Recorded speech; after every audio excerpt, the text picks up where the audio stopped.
Just by having a nice page with a beautiful cover photo and a few cool applications and a lot of fans, it doesn't mean that you are present or even visible on Facebook.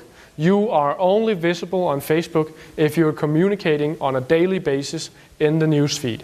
This is how you get your message across, this is how you're visible, and this is how in the end you will optimize your ROI. But to optimize your ROI, return on investment, also you need to know which of your posts are performing best against your business objective. In some cases, your business objective might be a high reach if you have a branding objective. It might be more fans if you're mostly interested in getting a bigger audience. Or it might as well be more sales in your web shop if that's what your main interest is right now. And it's very important for you to know what this objective is so you can benchmark yourself on the right numbers. And what you want to see here is which of your posts are most viral and do they have something in common.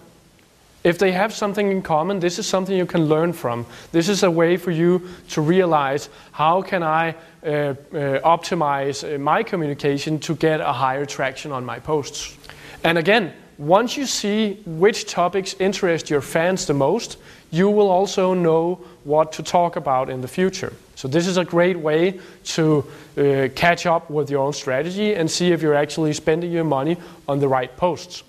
And now we're getting somewhere, because in the end what you want is to make sure that somewhere between 1 and 10% of your customers that you have actually engaged as your fans, you shouldn't just consider them your customers, you should consider them your best sales representatives.